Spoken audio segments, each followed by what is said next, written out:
I-update ko lang kayo guys sa mga amplifier ko na class D. Ito guys, na class D. Ayan pala ang tatak niya guys, oh. Yan, na class D. Lecosec. Yan. Pares lang yan guys. Yan, dalawa sila.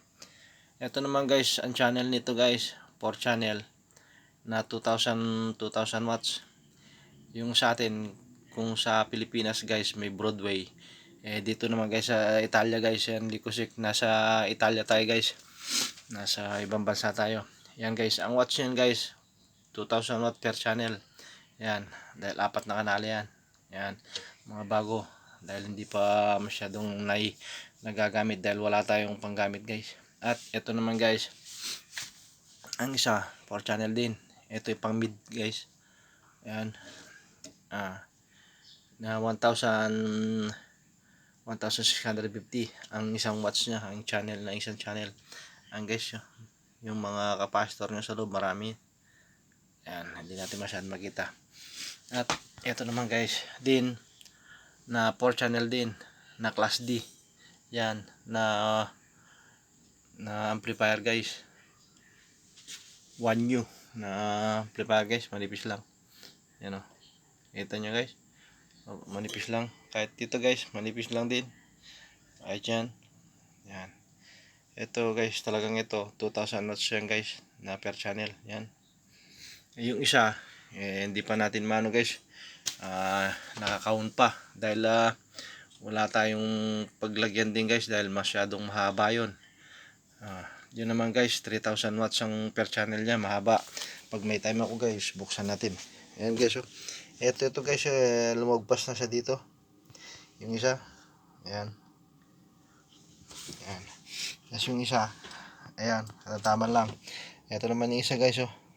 Ayan. Ayan na setup ng ano natin guys, naka-setup na yun guys. Ayan. Ito pala yung mga kanyang mga cord guys, mga wire malalaki. Ano, sobrang laki guys. Ayan, tatlo. Isa. At ito yung isa guys. Ayan, no, napakalaki yung mga wire niya. Ayan, oh. Ayan. At ito naman yung mga compressor natin guys. Ayan, na Beltolizer at Sonic Maximizer guys, so Sonic Extreme. Yan. Yan guys ang mga ginagamit natin guys. Yan. Yan. At ito naman yung mixer na ano guys, na contribute na na nagbibigay ng mga signal kahit na guys, 10 amplifier kaya dito sa likod. Meron yan guys. Yan, 1, 2, 3, 4, 5, 6, 7, 8, 9, 10, 10 yan guys. Yan. At meron din tayong mixer na guys, na panglabas ng mga sounds. Yan, yan. Meron din tayong mga ilaw na automatic na At ito yung mixer natin guys, na Yamaha. At ito naman yung natin guys, na power word na meron amplifier sa loob. Hindi ko na na-spray ito guys, oh. Medyo na kailangan na natin ma-spray yan. Diggins ito guys, meron amplifier yan sa likod. Ito yung tumutunog niyan. Yan, oh. Ito guys, tsaka yan. Yan, baka natin yan. Yan ang tumutunog. Yan ang mga gamit natin guys. Ito naman yung mga natin, DJ. Yan. At yung mga ilaw natin guys, mga power LED, mga moving head, andyan, DJ, pan DJ, dalawa. Yan, lahat yan guys, yung mga ilaw natin.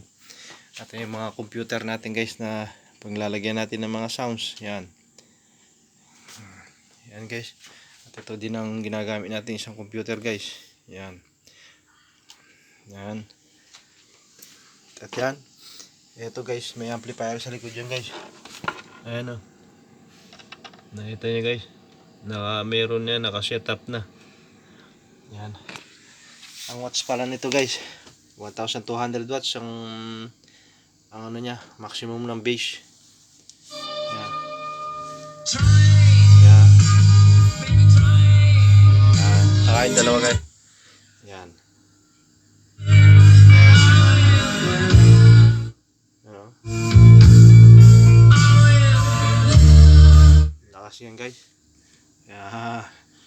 Tatay-tayin lang natin guys.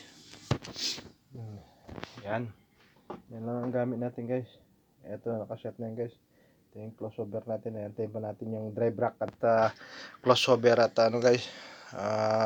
Equalizer. Wala pa. At itong isa na guys na to. Pag may time ako guys, ilalabas ko kasi kung magbubutas na naman ako doon guys, masisira na naman. Kung lalagay ko kasi dito, patong-patong. Papagpatong-patungin ko guys, magagasgas sila. Kaya hindi ko na masyadong linalabas yung isa guys. Yun, mas malaki yung guys, mas mahaba pa. Ayan.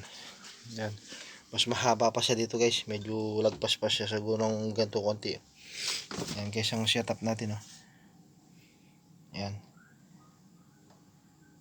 Kita nyo guys. Okay. Yan ang setup natin guys sa, sa mga gamit natin. Oh.